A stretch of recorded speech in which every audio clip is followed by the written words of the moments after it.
মহানবী হজরত মোহাম্মদ সাল্লাল্লাহু আলাইহি সাল্লামের আমলে পবিত্র কাবা ঘরের আশপাশে কে কোন সাহাবী কোথায় আসলে তাদের ঘর ছিল, আজকের এই ভিডিওতে কিন্তু আমরা সেই পুরো বিষয়টি দেখবো ইনশাল্লাহ। আপনারা যে যেখান থেকে দেখছেন বন্ধুরা ভিডিওটি শেয়ার করে দিবেন। যে দেখুন, প্রথমে কিন্তু কাবা ঘর, এবং কাবা ঘর ঘেরাও করেই কিন্তু সমস্ত ঘর বাড়ি, যত সাহাবী এবং নবী করিম সাল্লাল্লাহু আলাইহি সাল্লাম থেকে শুরু করে সমস্ত সাহাবীদের ঘর বাড়ি কিন্তু রয়েছে। কাবা ঘরের পাশে যে দুটি স্থাপনা, একটি হচ্ছে মাকামে ইব্রাহিম, এবং সর্বশেষ যে লাইটটি জ্বলছে দেখুন জ্বলজ্বল করছে, এটি হচ্ছে জমজম কূপ। এবং এই জমজম কূপের পাড়েই যেই গেটটি দেখতে পাচ্ছেন, এই গেটটির পাশে হচ্ছে বনু সাইবা গোত্রের মানে ঘর বাড়ি ছিল, অর্থাৎ যারা একেবারে পবিত্র কাবা ঘরের রক্ষণাবেক্ষণ করত, বিশেষ করে তাদের কাছে চাবি থাকতো। সেই বনু সাইবা গোত্রে কিন্তু এই যেই দেখতে পাচ্ছেন যেই দরজাটি অর্থাৎ প্রবেশ গেটটি, এই প্রবেশ গেটটির পাশেই কিন্তু বনু সাইবার বসবাস ছিল। এবং এই ঘর বরাবর কিন্তু হযরত আব্দুল্লাহর অর্থাৎ আমাদের প্রিয় নবী হযরত মুহাম্মদ সাল্লাল্লাহু আলাইহি সাল্লামের বাবার ঘর ছিল। এবং আমরা কিন্তু একে একে দেখব। একেবারে শেষ প্রান্তে যেই বাতি জ্বলছে যেই ঘরে, এটি হচ্ছে উম্মুল মুমিনিন সাইয়েদা খাদিজাতুল কুবরা রাদিয়াল্লাহু তাআলা আনহার বাড়ি এখানে ছিল, অর্থাৎ মক্কা থেকে তার বাড়িটা একেবারেই শেষ প্রান্তে ছিল।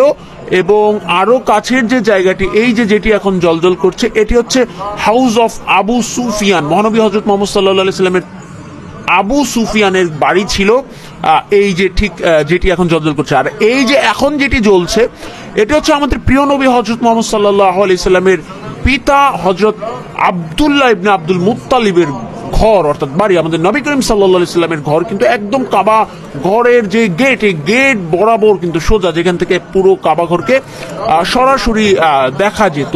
তারপরে যদি আমরা দেখতে চাই যে দেখুন, এরপরে যেই লাইটটি জ্বলবে এবং সেই লাইটের বাড়িটির কথা হচ্ছে, এটি হচ্ছে দারুল নদওয়া। দারুল নদওয়া আমরা জানি পবিত্র কাবা ঘর পরিচালনা করার জন্য যেই সংগঠন বা যেই জায়গা যেখান থেকে পরিচালিত হতো, সেটি হচ্ছে কিন্তু দারুল নদওয়া। এবং সেই দারুল নদওয়ার আশপাশে কিন্তু প্রতিটা ঘর এবং প্রতিটা স্থাপনা কিন্তু সাহাবায়ে কেরামের ছিল। এবং এই যে দুটি জায়গায় দুটি ঘরে একত্রে লাইট জ্বলছে, এটি হচ্ছে আবু জর, সাহাবী আবু জর রাদিয়াল্লাহু তাআলার বাড়ি বা হচ্ছে গিয়ে তার পাঠশালা বলা যেতে পারে বা বলা হচ্ছে। এবং এখন যেটিতে লাইট জ্বলছে, এটি হচ্ছে হযরত আব্বাস রাদিয়াল্লাহু তাআলা। আমরা জানি মহানবী সাল্লাল্লাহু আলাইহি সাল্লামের চাচা হযরত আব্বাস রাদিয়াল্লাহু তাআলা, তার ঘরটি ছিল ওখানে। বন্ধুরা, আপনারা যে যেখান থেকে দেখছেন, গুরুত্বপূর্ণ একটি ভিডিও, শিক্ষণীয় ভিডিও, অবশ্যই কিন্তু বন্ধুদের মাঝে শেয়ার করে দিবেন। এবং আপনারা কে কোথা থেকে দেখছেন, দেখুন এই যে টিপ টিপ করে লাইট জ্বলছিল,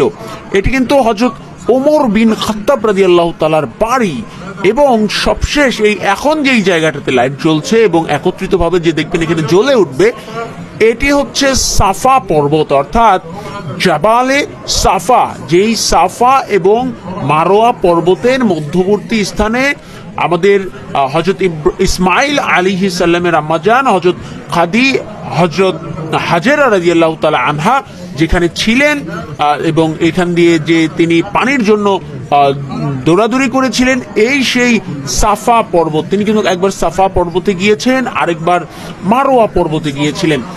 তো বন্ধুরা দেখুন, পবিত্র কাবা ঘরের আশপাশে সে যুগে, কোন যুগে, যে যুগে মহানবী সাল্লাল্লাহু আলাইহি সাল্লাম ছিলেন পৃথিবীতে, সে যুগে কার বাড়ি কোন অবস্থানে ছিল এবং কে কোন সাহাবী কোথায় থাকতেন, পুরো বিষয়টা কিন্তু একটা ম্যাপের মাধ্যমে, মানচিত্রের মাধ্যমে একেবারে সুন্দরভাবে কিন্তু তুলে ধরা হয়েছে। এবং এটি কায়রোর একটি ইসলামিক যেই ফেয়ার হয়েছিল, মেলা হয়েছিল, সেই মেলাতে কিন্তু দর্শকদের জন্য অত্যন্ত সুন্দরভাবে কিন্তু এই দৃশ্যটি তুলে ধরা হয়েছিল। একেবারে ইসলামকে সচিত্রভাবে কিন্তু তুলে ধরার একটি প্রয়াস দেখানো হয়েছিল। বন্ধুরা, আপনারা যে যেখান থেকে দেখছেন এই ভিডিওটি অবশ্যই কমেন্ট করে জানাবেন, এবং আপনাদের কেমন লাগছে অবশ্যই কিন্তু কমেন্ট করে জানাবেন, এবং বন্ধুদের মাঝে ভিডিওটি শেয়ার করে দিবেন। এই প্রত্যাশা আজকের মতো এখানেই বিদায় নিচ্ছি। আল্লাহ হাফেজ।